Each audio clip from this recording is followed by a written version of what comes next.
पढ़ने से एक तीन लेवल पे चलती है किताब। एक तो ये है कि जो मेरे एक्सपीरियंसेस थे 6 गवर्नर के साथ कम्युनिकेशन के बारे में, वो एक डिस्क्राइब किया। तो उनका एक माइंडसेट, इंस्टीट्यूशन का जो एक माइंडसेट था, वो कैसे इवॉल्व हुआ, वो जानने को मिलता है।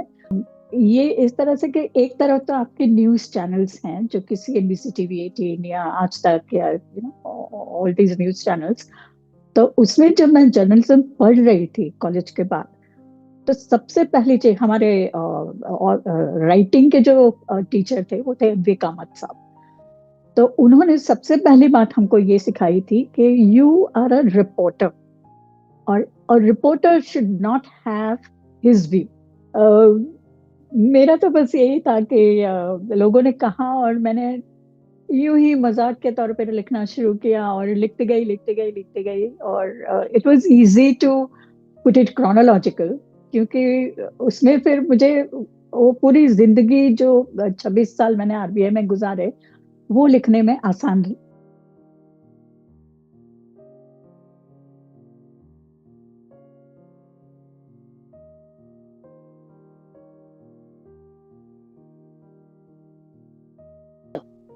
Welcome to book shots, Alpana ji. Thank you, happy to be with you. So एक जर्नलिस्ट से फिर एक कम्युनिकेशन प्रोफेशनल रही और फिर एक आप ऑथर बनी, तो ये जर्नी बहुत ही डिफरेंट है। एक जर्नलिस्ट आप एक न्यूज एंगल्स देखते हैं, कम्युनिकेशन आप कंज्यूम कर रहे होते हैं। when you are when you are a communication professional, then you are pass like giving out the communication। और अब आप एक ऑथर हैं, तो इन तीनों का सफर कैसे रहा आपका? बहुत ही इंटरेस्टिंग और बहुत ही वर्थवाइल, क्योंकि एज अ जर्नलिस्ट वो काम मुझे सबसे ज्यादा पसंद था, बिकॉज लोगों से मिलना, लोगों से इंटेलेक्चुअल इंटरेक्शन करना, उनके कम्युनिकेट, फाइनेंस और बैंकिंग और रिजर्व बैंक में कवर करती थी एज अ जर्नलिस्ट। तो उन एरियाज के बारे में ज्यादा इंफॉर्मेशन, ज्यादा अंडरस्टैंडिंग पाना, वो सब में मुझे बहुत ही मजा आता था। और एडमिनिस्ट्रेटिव कोई जिम्मेदारी थी नहीं एज अ जर्नलिस्ट, तो I use to spend my all my time, मैंने जो जो वर्क आवर्स थे और उससे ज्यादा भी यही डिस्कशन, यही रीडिंग, यही बातचीत, तो उसमें जानने का मुझे बहुत अवसर मिला। और जो भी मेरी अंडरस्टैंडिंग बैंकिंग, फाइनेंस, RBI के बारे में है, वो जो पहले 8 साल मैंने एडिटर के रूप में काम किया और उसके बाद में 3 साल जर्नलिस्ट के रूप में काम किया, तो उसमें मुझे बहुत जानकारी हुई। And I use to communicate, क्योंकि लिखना तो पड़ता है, जान के अपने तक तो सीमित नहीं रखना है, ज्ञान को बांटना भी है। तो लिखने में जो मजा आता था, जैसे कि एक स्टोरी मुझे अभी आज भी याद है कि वो पब्लिक सेक्टर अंडरटेकिंग्स का जो गवर्नमेंट ने सबसे पहले ऑक्शन किया था, that was a bundled auction, और उसमें सारे पार्टिसिपेंट्स को एक रूम में बंद करके फिर कोट किया गया था ना, वो सब। तो वो सब स्टोरी मैंने लिखी थी, एक हु डन इट टाइप, तो एक डिटेक्टिव स्टोरी के तरह। और पता नहीं ये कैसे आइडिया हुआ, और लिखती गई। And then when it I finished writing that story, it turned out to be who done it. तो बहुत मजा आया था लिखने के लिए। और वो सारी अंडरस्टैंडिंग जब मैं RBI ज्वाइन की एज अ कम्युनिकेशन पर्सन, तो वो सारी मुझे उपयोगी साबित हुई, बिकॉज एज अ जर्नलिस्ट जो मैंने काम किया था, और मुझे जो जो दिक्कतें आती थी लोगों से मिलने में, या जो जो मैंने एडवांटेज लिए थे लोगों के, जैसे कि एक सेक्रेटरी से बात कर रही थी मैं, कोई ट्रेजरर था, मैंने बैंक में ट्रेजरी का काम करता था, हेड ऑफ ट्रेजरी। और उसकी सेक्रेटरी से बात करते करते मैंने एक कहानी लिख डाली थी, one which was not known in the public domain. तो ये सारी चीजें मुझे सीखने को मिली थी, तो ये सारी मैंने इम्प्लीमेंट की as a communication person in RBI। और लिखने का कैसे, न्यूज कैसे बनती है, वो सारी जो प्रैक्टिस थी, वो सारी प्रेस रिलीज लिखने में, RBI से कम्युनिकेशन बाहर देने में मुझे काम में आया। और that is how I could build a bridge between reserve bank of India as an institution, जो कि मीडिया शायद बहुत ही थी, मीडिया को एक नकार देती थी कि मीडिया से बात नहीं करना है, मीडिया को आरबीआई में एंट्री नहीं देना है। तो ये सारी जो अंडरस्टैंडिंग थी, तो वो मैंने आरबीआई में कम्युनिकेट की कि मीडिया भी एक जरूरी है, वो अपना काम करती है, आप अपना काम करो। और अगर मीडिया आपका काम हाईलाइट नहीं करेगा तो आपका इतना अच्छा काम जो आप कर रहे हो वो बाहर कैसे आएगा। तो धीरे धीरे वो आइस ब्रेकिंग और ये मीडिया की तरफ से कि आरबीआई से आप क्या उम्मीद रख सकते हो, क्या इंफॉर्मेशन मिल सकती है, नहीं देंगे तो क्यों नहीं देंगे, वो सब बातें बताना। तो इस तरह से एक बिल्ड ब्रिज किया जो कि जर्नलिज्म के एक्सपीरियंस से मुझे मिला था। और ये दोनों को मिला के जो एक्सपीरियंस मिला, तो लोग मेरे बहुत पीछे, मतलब I am basically a story teller. तो आरबीआई के अंदर फिर बाद में रिटायरमेंट के बाद मैंने सिखाना शुरू किया मीडिया रिलेशंस वगैरह कम्युनिकेशन कॉलेज में। तो उसमें मैं एग्जांपल्स जो देती थी कि आरबीआई में ऐसे हुआ था और हमने ऐसे हैंडल किया था उसको, तो सब लोग बोलने लगे कि तुम लिखो इसको। तो मैं सोचती थी कि इसमें क्या लिखना है, मतलब एक अन्ना सा ऑफिसर था आरबीआई में, कम्युनिकेशन चलाता था, तो अब रिटायर हो गया, तो मेरी मेमोरीज से, मेरी सीखने से लोगों को क्या मिलेगा, क्यों पढ़ेगा कोई किताब खरीद के। तो वो लोग बोलते थे। फिर लिखना शुरू किया, एक जबरदस्ती कि चलो भाई लोग इतना कहते हैं लिख डालते हैं, तो लिखना शुरू किया। और जब स्क्रिप्ट मैंने पब्लिशर को दिखाई तो दे वर सो कीन टू पब्लिश इट कि नहीं ये तो बेस्ट सेलर होगा, आप लिख डालो, आप फाइनलाइज करो इसको और हमको दे दो पब्लिशिंग के लिए। तो इस तरह ऑथर भी बन गए। एक जहां तक मुझे समझ में आ रहा है, जब आप एक कम्युनिकेशन प्रोफेशनल थी तो बेसिकली आपका जो काम था वो आरबीआई की पॉलिसीज, आरबीआई की फंक्शनिंग, आरबीआई के थॉट प्रोसेस, उस डिसीजन मेकिंग के पीछे क्या है वो आप आम जनता तक पहुंचाती थी वाया न्यूज़पेपर्स। तो मुझे लगता है किताब के जरिए भी आप वही करने की कोशिश कर रही हैं। सिर्फ उतना ही नहीं, किताब पढ़ने से एक तीन लेवल पे चलती है किताब। एक तो ये है कि जो मेरे एक्सपीरियंसेस थे 6 गवर्नर के साथ कम्युनिकेशन के बारे में, वो एक डिस्क्राइब किया। तो उनका एक माइंडसेट, इंस्टीट्यूशन का जो एक माइंडसेट था वो कैसे इवॉल्व हुआ, वो जानने को मिलता है। और दूसरा ये है कि ये सारे जो एनेक्डोट्स मैंने लिखे हैं उसमें से कहीं ना कहीं जो कम्युनिकेशन का स्टूडेंट है तो उसको थोड़ा सा गाइडेंस मिल जाता है कि अगर ऐसा हो तो ऐसे किया जाए। जैसे एक एग्जाम्पल है डॉक्टर रघुराम राजन का, जो कि मैंने डिस्क्राइब किया है किताब में। वो बहुत लंबे थे, 6 फुट से भी ऊपर होंगे शायद। और जब टेलीविजन के सामने वो इंटरव्यू करने बैठते थे तो जैसे पोस्टर होना चाहिए, तो वो बिल क्योंकि लंबे थे, सोफे पे बैठते थे तो पैर फैला देते थे, मतलब पैर लंबे हो जाते थे उनके, तो वो स्लाउच हो जाते थे फिर। तो अब इतने बड़े आदमी को इतनी बड़ी पोस्ट पे मैं कैसे कहूँ कि आप ठीक से बैठिए, नो पोस्टर बिगड़ रहा है आपका। तो एक आध इंटरव्यू में ऐसा हुआ, फिर दूसरे इंटरव्यू में मैंने सोचा कि क्यों ना पीछे तकिया रख दिया जाए, नो काइंड ऑफ कुशन। तो मैंने उनको सबके सामने ही पूछा कि सर आपको एक कुशन दे दूं पीछे से। और वो आदमी इतना शार्प, हालांकि हर एक गवर्नर इतना ही शार्प होता है, बट शार्प थे तो समझ गए कि मैं क्या बोल रही हूँ, तो बिल्कुल सीधे होके बैठ गए। और उसके बाद उनकी पोस्टर हिली नहीं। तो ये एक एग्जाम्पल था जो मैं बच्चों को दिखा बताती थी क्लास में कि ऐसे बड़ों को भी, you being a professional you have to tell them how how to appear, कि आप कैसे दिख रहे हो सामने। तो ये बताना जरूरी है, बट कैसे पोलाइटली बताया जाता है। तो ऐसे ऐसे करके बहुत सारा कुछ सीख इसमें से सीखने को मिलता है एट टू कम्युनिकेशन स्टूडेंट। तो ये 3 लेवल्स में पूरी बुक चलती रहती है। और आई एम श्योर जैसे आपको काफी एक्सपीरियंस है, आप कितने गवर्नरों के साथ काम भी किया है, मतलब जैसे किताब कहती है कि 6 गवर्नर के साथ काम किया है। तो जो प्रोसेस है किताब लिखने का, आई एम श्योर जो आपका एक्सपीरियंस है वो तो बहुत वास्ट है। तो how you select like which thing क्या पब्लिश करना है, और उससे भी ज्यादा इम्पोर्टेंट क्या नहीं पब्लिश करना है, वो प्रोसेस के बारे में थोड़ा सा समझाइए। ऑनेस्टली स्पीकिंग मैंने कोई बहुत सिलेक्शन नहीं किया है, जितना याद आया मैं लिखती गई। और लिखने के बाद जब रिव्यू किया पूरा मैन्युस्क्रिप्ट, तब मुझे ऐसा लगा कि मेरा मकसद है मेरा एक्सपीरियंस शेयर करना, कम्युनिकेशन के बारे में जो कुछ मैं क्लास में सिखाती हूँ वो वाइडर पब्लिक तक ले जाना। तो थोड़ी बहुत जो नेगेटिव चीज है, मतलब एक दो कमेंटेटर्स को भी मैंने पढ़ाई जो कि दोस्त थे, तो उन्होंने भी यही कहा कि जो मुझे लेकर, मतलब मेरा जो प्रमोशन मुझे लगता था कि होना चाहिए और बैंक को लगा कि नहीं होना चाहिए या नहीं कर सकते, तो उसमें थोड़ी सी नेगेटिविटी आ गई थी, एक एक रिजेंटमेंट जैसा पढ़ने में।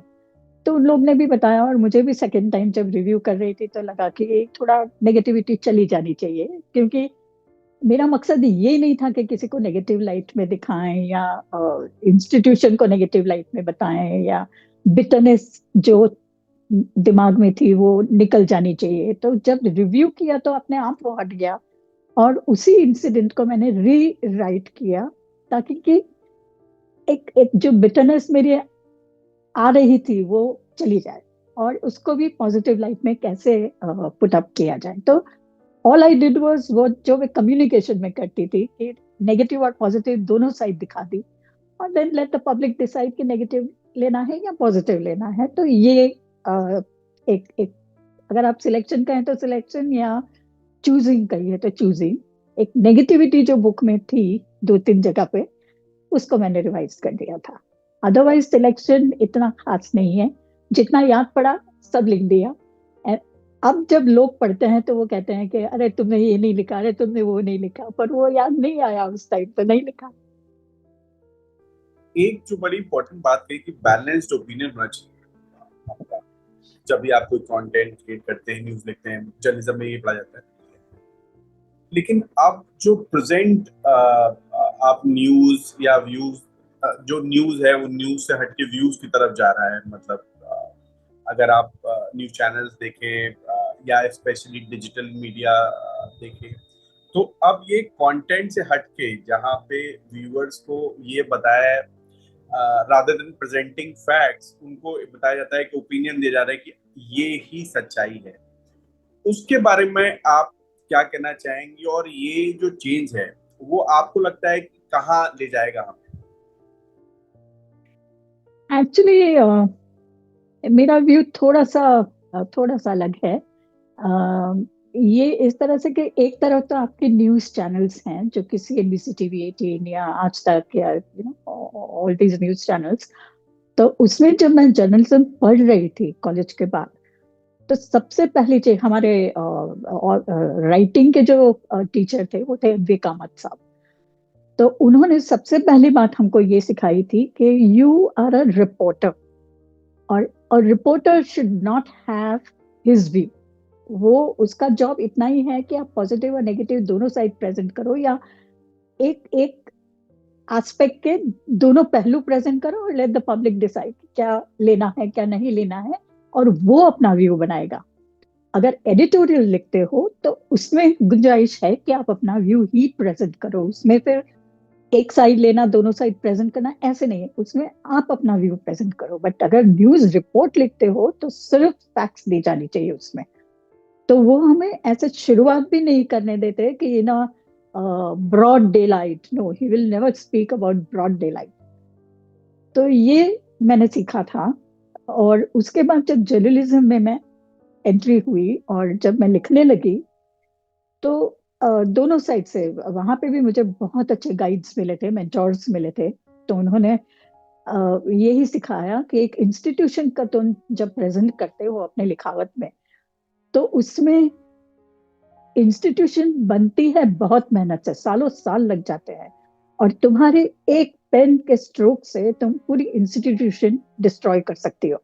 तो ये हमेशा याद रखना। और दूसरा ये कि दोनों साइड्स को मिलना और दोनों साइड्स प्रेजेंट होनी चाहिए आप तुम जो लिखते हो उसमें। तो ये सब सीखने के बाद अभी जो दौर चला है, न्यूज चैनल अपनी जगह हैं, और प्राइवेट यूट्यूब चैनल्स बहुत सारी हैं, जिसमें कि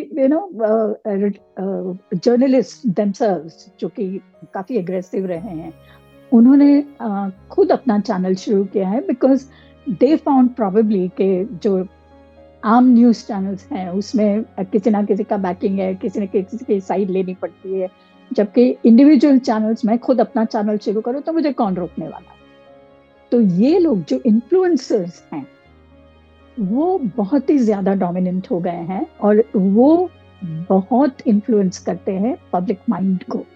हालांकि उनकी रीच मेरे हिसाब से इतनी ज्यादा नहीं है, मेट्रो सिटीज वगैरह में ज्यादा है, रूरल एरियाज में इतना नहीं है।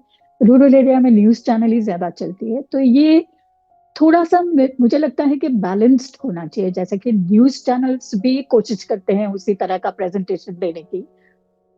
I don't think it is required. News channels है ना, उसमें सिर्फ न्यूज दो, व्यूज का अलग है अपना। तो जिसको वो व्यूज देखना है वो व्यूज वाले चैनल्स देखेंगे, जिसको न्यूज सिर्फ देखना है वो न्यूज वाले चैनल देखेंगे।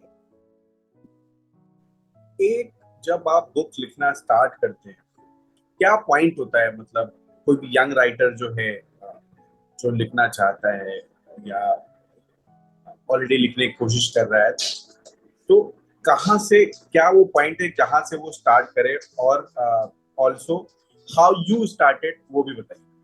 कहाँ से, किस पॉइंट से आपने स्टार्ट किया कि this this would be the point that I would be writing, और जो प्रक्रिया है उसको थोड़ा सा बताइए। मेरी बुक को मैं इतना ज्यादा इम्पोर्टेंस नहीं दूंगी लिखने की प्रैक्टिस में, क्योंकि it is a lot out of memory, कि मुझे जो याद पड़ा वो मैंने स्टिल लिखना शुरू किया। वो ठीक है, मतलब मैं कह रहा हूँ कि आपने भी, आपकी जो प्रक्रिया रही होगी वो भी बताइए, और जो जहां से शुरू करना चाहिए, मतलब दोनों को बताइए।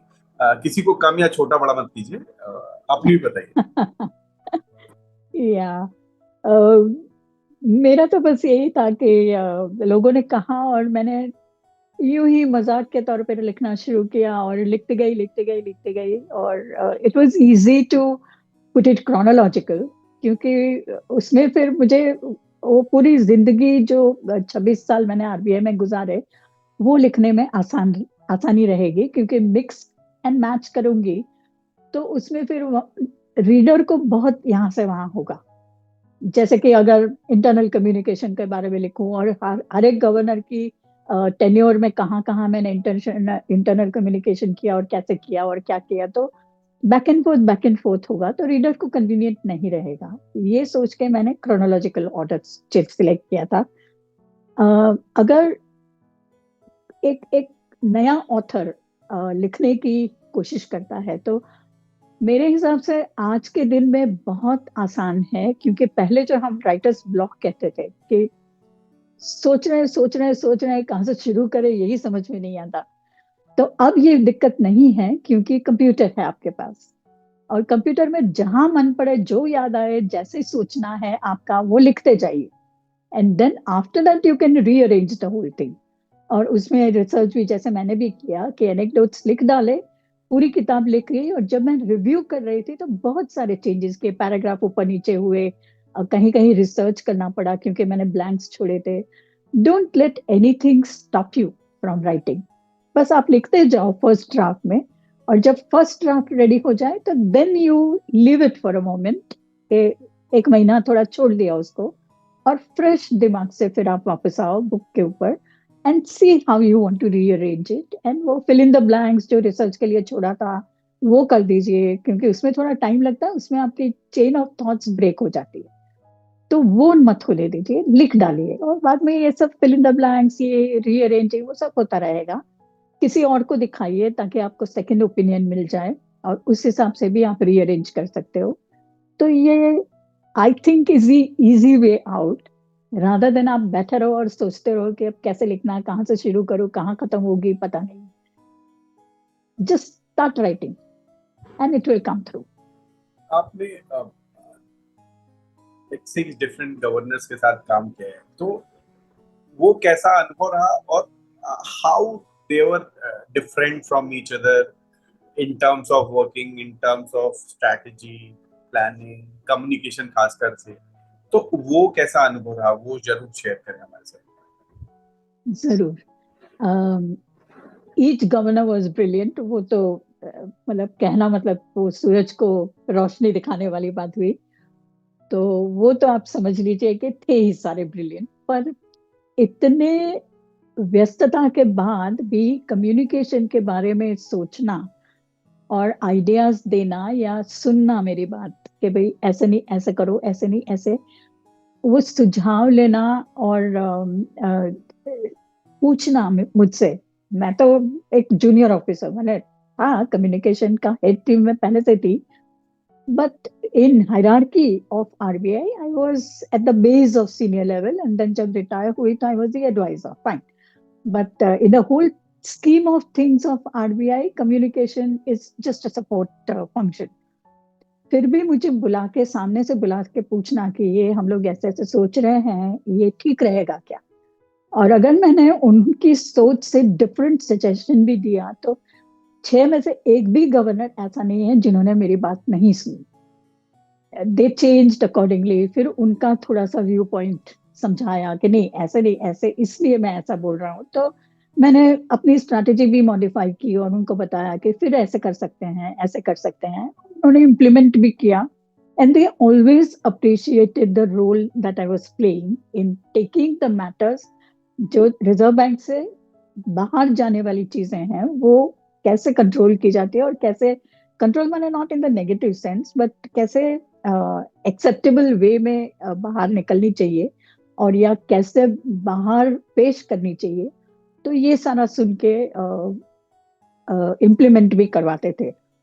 और ये मैं सबसे बड़ी बात समझती हूँ कि उन्हीं के सपोर्ट से मैं इतना कुछ कर पाई, क्योंकि हर एक गवर्नर ने कम्युनिकेशन को इतना ही इम्पोर्टेंस दिया जितना कि देना होता है, देना चाहिए।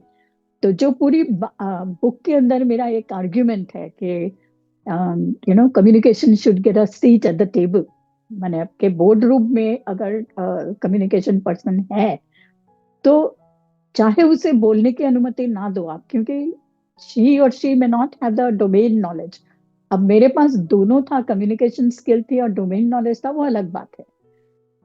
पर फिर भी जब भी मैं कम्युनिकेशन ऑफिसर की तरह बोर्ड रूम में बैठती थी तो I have never contributed in terms of the subject matter as such. मैंने हमेशा कम्युनिकेशन स्ट्रेटजी या कम्युनिकेशन उसको कैसे किया जाए, या इसको थोड़ा पहले बताया जाए फाइनल डिसीजन के पहले, तो हमको थोड़ा सा फीडबैक मिलेगा मार्केट से, या ऐसे सब सजेस्ट किया as to how to communicate certain matters outside.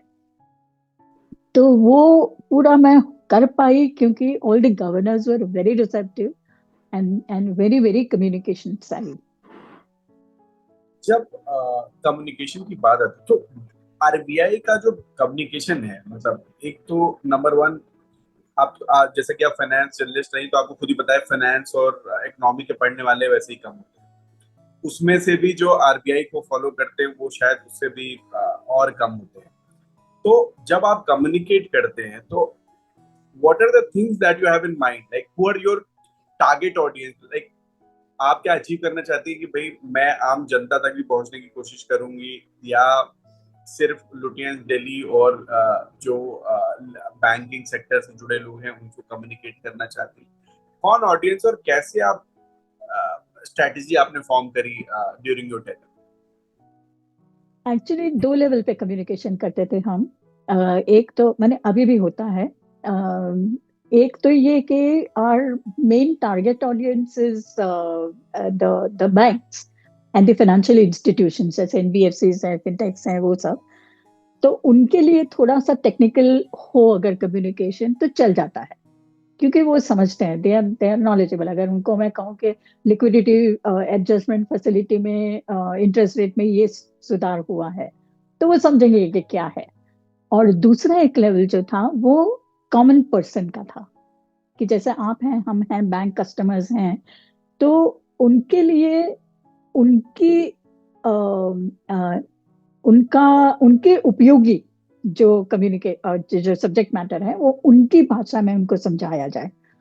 जैसे कि इंटरेस्ट रेट मॉनेटरी पॉलिसी में कम हुए, तो उनको वो कॉमन पर्सन को ये बोल दिया गया कि भाई इंटरेस्ट रेट कम हो गए हैं, तो वो क्या एक्सपेक्ट कर सकते हैं अपनी बैंक से, या समझ लीजिए फॉरेन एक्सचेंज रूल्स में कुछ चेंजेस हुए, तो बिजनेसमैन को या इंडिविजुअल को, एनआरआईज को कैसे फर्क पड़ेगा उससे, तो वो बताना जरूरी है उनको। तो उसमें टेक्निकल लैंग्वेज की बहुत गुंजाइश नहीं होती है, तो सिंप्लीफाई करना पड़ता है। अब जैसे मैंने आरबीआई ज्वाइन किया तो मॉनेटरी पॉलिसी का कवरेज बिल्कुल भी नहीं होता था न्यूज़पेपर्स में। हम एक प्रेस रिलीज इश्यू कर देते थे कि ये फलाना अमाउंट का फलाना इंटरेस्ट रहेगा, ये वो करके एक लंबी सी लिस्ट निकल जाती थी और कोई कवर भी नहीं करता था उसको। तो मैंने कवर करवाना शुरू किया कि भाई monetary policy is like a budget, economy में जैसे बजट बनती है वैसे हमारी बजट जो बैंकों के लिए बनती है वो मॉनेटरी पॉलिसी है, तो आप कवर करो उसको। तो लोग धीरे धीरे समझने लगे और ट्राई करने लगे कि भाई हाँ कवर करेंगे। तो पहली बार प्रेस कॉन्फ्रेंस करवाई ताकि वो गवर्नर से सीधे सवाल पूछ सकें मीडिया वाले। और अंत में ये हुआ कि इतना सारा कम्युनिकेशन होने लगा कि जैसे डॉक्टर रघुराम राजन बहुत सारा भाषण वगैरह देते थे, तो लोग समझने लगे कि आरबीआई क्या है, मॉनेटरी पॉलिसी क्या है, और इतना भी इम्पोर्टेंट नहीं है, ऐसा नहीं है। तो और एंड और लोग, ज्यादा से ज्यादा लोग मॉनेटरी पॉलिसी कवर करने आने लगे और लोग इंटरेस्ट लेने लगे कि नहीं हमको आरबीआई बीट दे दो न्यूज़पेपर्स में, टेलीविजन एजेंसीज में। तो आरबीआई का बीट सिलेक्ट करते थे वो लोग। तो अंडरस्टैंडिंग में तो फर्क बहुत पड़ गया। और डॉक्टर सुब्बाराव के टाइम में भी बहुत सारा हम लोग फाइनेंशियल लिटरेसी, फाइनेंशियल एजुकेशन के बारे में काम किए, तो उससे भी लोगों में ज्यादा इंटरेस्ट होने लगा। 2 म्यूजियम्स हम लोग ने बनाए, तो उसमें विजिटर्स आके देखने लगे, बच्चे स्कूल के, कॉलेज के, और उनको भी समझ में आने लगा कि भाई आरबीआई क्या चीज है, क्या इंस्टीट्यूशन है, और मॉनेटरी पॉलिसी या करेंसी कॉइन्स के बारे में नहीं, बहुत सारा कुछ करते हैं वो लोग।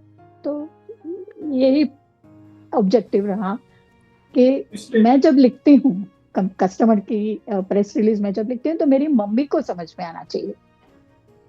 तो वो कम्युनिकेशन कॉमन पर्सन के लिए था। लास्ट कुछ गवर्नर्स में हमने देखा कि उनका गवर्नमेंट के साथ उनके संबंध थोड़े खटपट से रहे।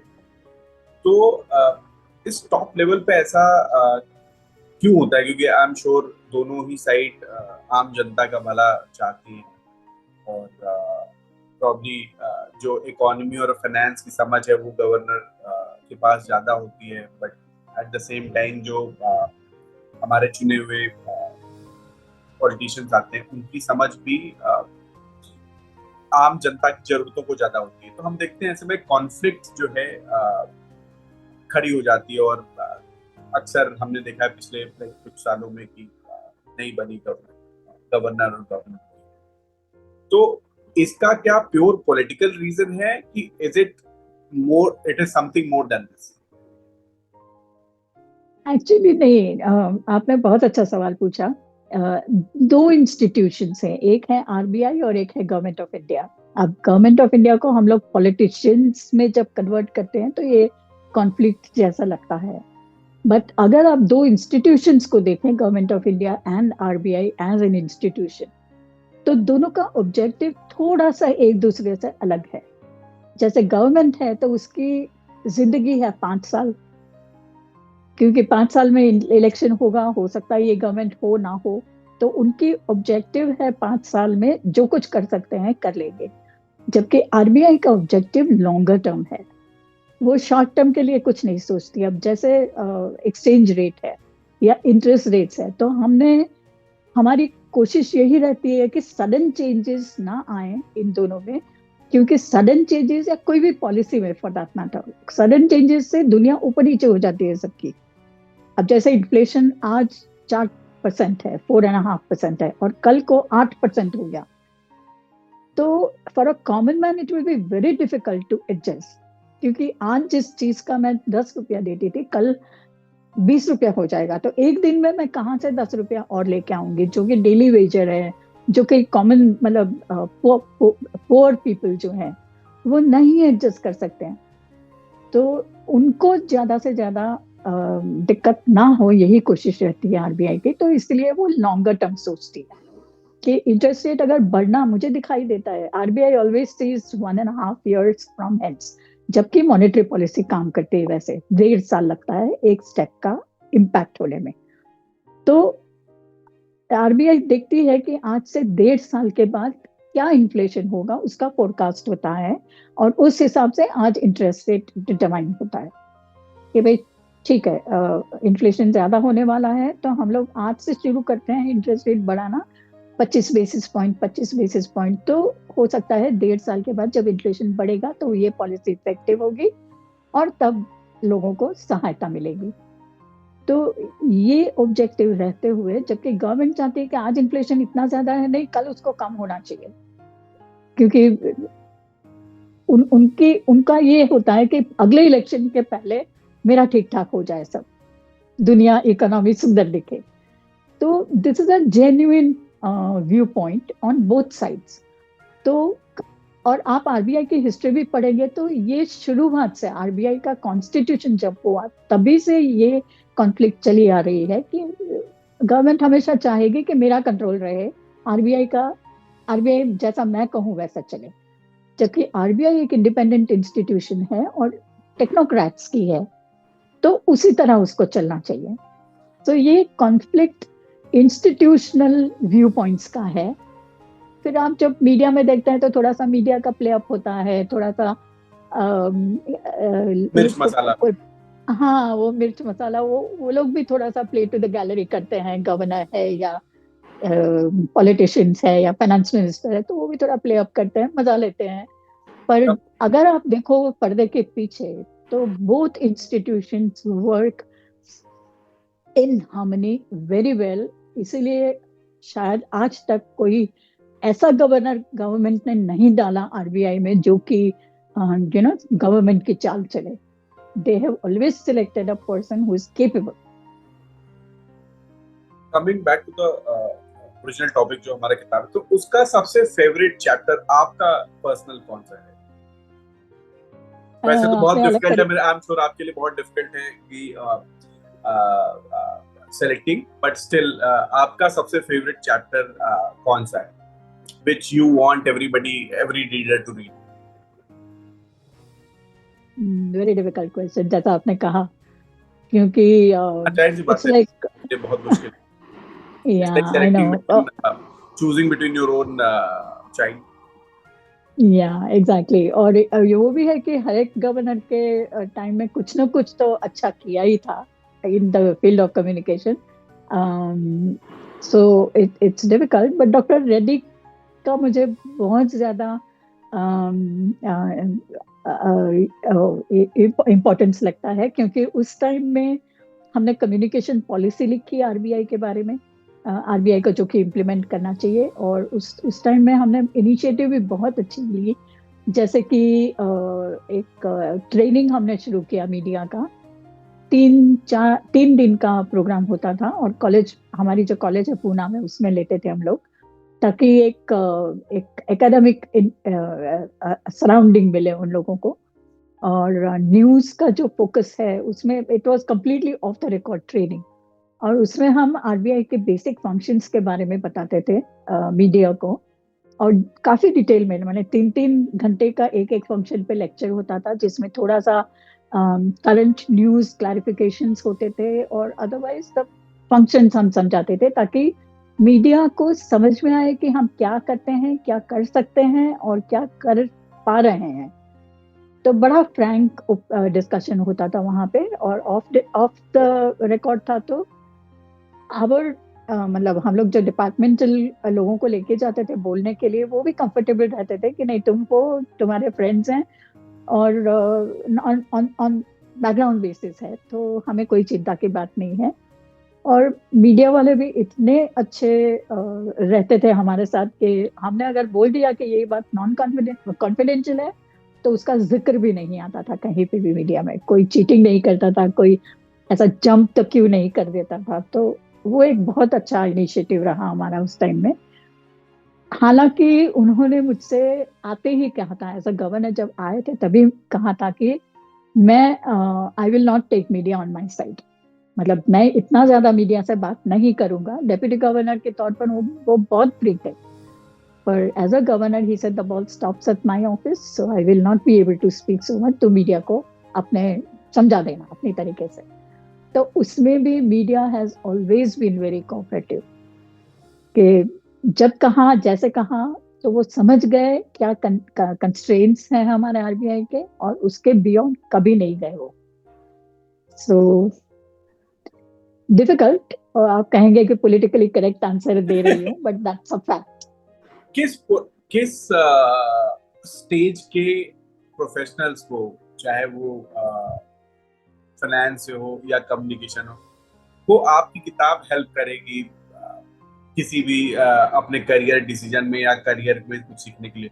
किस तरह के लोगों को टारगेट करके लिखी और क्या चीजें हैं जो उनको ध्यान देना चाहिए, जो उससे किताब पढ़ने से उनको हेल्प मिलेगी किस डायरेक्शन में? कम्युनिकेशन स्टूडेंट्स फॉर श्योर, क्योंकि जब मैं किताब लिख रही थी तो this was one of the factors that convinced मी कि मुझे लिखना चाहिए।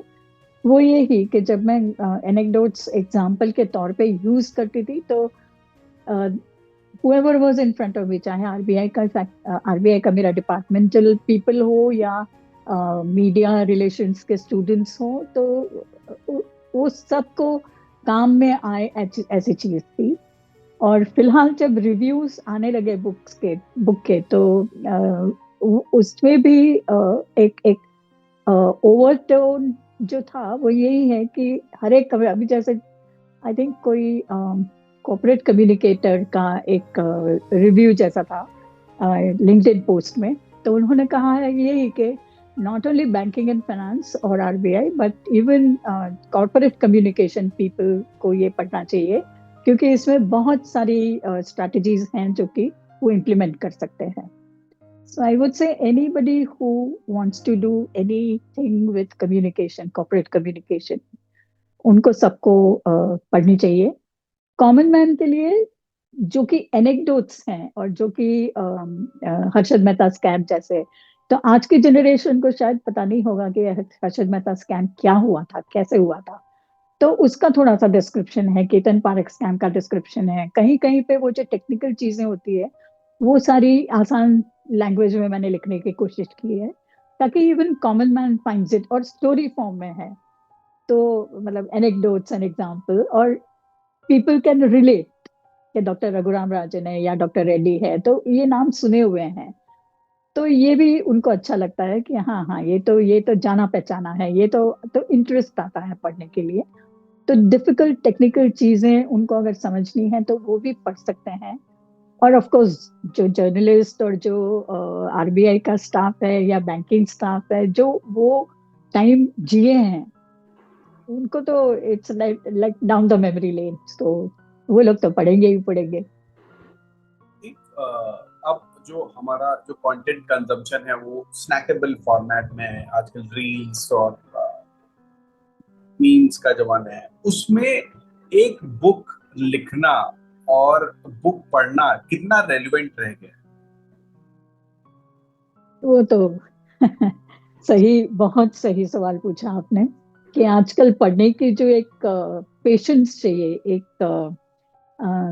एक सुकून चाहिए पढ़ने के, किताब पढ़ने के लिए, तो वो बहुत कम हो गया है। मैं खुद नहीं पढ़ सकती हूँ, तो मैं दूसरों को क्या बोलूं, क्योंकि इतना जो एक हेवी सब्जेक्ट पढ़ना है, जैसे कि फाइनेंशियल कम्युनिकेशन के ऊपर कुछ काम कर रही हूँ मैं, तो मैं बहुत ज्यादा उम्मीद नहीं कर सकती कि लोग एक ही ना, 250 pages is the max people can read, और वो भी बहुत ज्यादा इंटरेस्ट हो तो स्नैकेबल फॉर्म में जब आदत सी पड़ गई है लोगों को कि कोई छोटे में बता दे कि क्या हुआ था, तो ये ज्यादा वो होगा, एक्सेप्टेबल होगा। तो मैं कोशिश कर रही हूँ कि लिंक्डइन में थोड़ा थोड़ा छोटा छोटा, तो लोगों को एक थोड़ा सा एक वेटिंग दी एपेटाइट जिसको बोलते हैं, तो वो हो जाए तो शायद वो आए किताब की तरफ और पढ़े। पर आपने बहुत सही कहा कि जब स्नैकेबल मिल जाता है कुछ ना कुछ, तो ज्यादा पढ़ने का बहुत सारा डिसइंसेंटिव हो जाता है। एक लास्ट क्वेश्चन मैं आपसे पूछना चाहूंगा कि आजकल बहुत सारे सेल्फ पब्लिशिंग के ऑप्शन भी मार्केट में आ गए, बहुत सारे, मतलब it is as good as buying something on the shelf now. पहले किताब लिखना एक बड़ा प्रेस्टिजियस होता है, इवन जो बड़े पब्लिशिंग हाउस है वहां पे भी I think the doors are not that easy to open. तो इस सेल्फ पब्लिशिंग, एक ऑथर को क्या ये सेल्फ पब्लिशिंग के लिए जाना चाहिए कि नहीं जाना चाहिए, या किस स्थिति में जाना चाहिए, ये पूछना चाहूंगा आपसे। मैं समझती हूँ कि self publishing is a very good option, क्योंकि अगर मैं समझती हूँ कि मेरी जो लिखावट है या मेरा जो किताब है वो पब्लिक में आना चाहिए, और पब्लिशर नहीं accept, because each publisher has his own line of thinking और their own guidelines to follow. और कॉर्पोरेट हाउस है तो वो भी तो कॉर्पोरेट है, उसको भी तो प्रॉफिट बनाना है, उसको भी तो बिजनेस करना है। So all that is understandable. फिर भी आपको अगर लगता है कि नहीं, अगर ये सब मुझे नहीं एक्सेप्ट करना है, जैसे इन channels also you have that, जैसा कि हमने पहले बात की कि यूट्यूब चैनल में अपना खोल के अपना जो बोलना है बोलूंगी, चाहे फॉलोअर्स आए ना आए उनकी बढ़ती, और कहीं ना कहीं तो फॉलोअर्स आ ही जाते हैं। जबकि न्यूज चैनल है तो उसमें थोड़ा लिमिटेशन, उसका रूल्स, उसके रेगुलेशंस वो सब फॉलो करने पड़ते हैं। तो self publishing is a good option, just like a corporate को जैसे वेबसाइट है, अपना इंस्टाग्राम है, अपना लिंक्डइन पेज है, तो उसमें वो अपना चाहे वो वैसे बिना एडिटिंग रख सकता है अपनी बात। तो that is how the self publishing business is all about के मुझे प्रॉफिट की पड़ी नहीं है, मैं पैसा अपना कर चुकी हूँ, जो भी करना है मुझे, मेरी बात लोगों तक पहुंचानी है, तो self publishing is the best option. पर अगर नहीं, और wider marketing, more important is the marketing thing. मैंने पब्लिश तो कर लिया, अब उसको मार्केट कैसे करूं? जो पैसा डाला है मैंने उसको रिकवर तो करना है ना, प्रॉफिट चाहे ना बनाऊं। करेक्ट। और जो लोग हैं, रीडर्स हैं, उनको एक एक एक रीजनेबल दाम पे वो बुक मिल सकती है, क्योंकि मेरा प्रॉफिट का मोटिव तो है नहीं। तो वो सब हिसाब से self publishing is good. But अगर वाइडर मार्केटिंग करना है कि आपके अपने सर्कल से बाहर जाके अगर बुक को पहुंचाना है या मैसेज पहुंचाना है, तो then I think publisher is a good good idea. काफी अच्छा लगा अल्पना जी आपसे बात करके, और उम्मीद है कि आपकी बुक सारे रिकॉर्ड तोड़े, और thank you so much. Communication professional को सारे कम्युनिकेशन प्रोफेशनल पढ़े इसको, और एक नई दिशा और दशा। Thank you so much, happy to join you. Thank बहुत यू। अच्छा लगा बात करके। Sure ma'am, thank you. Thank you.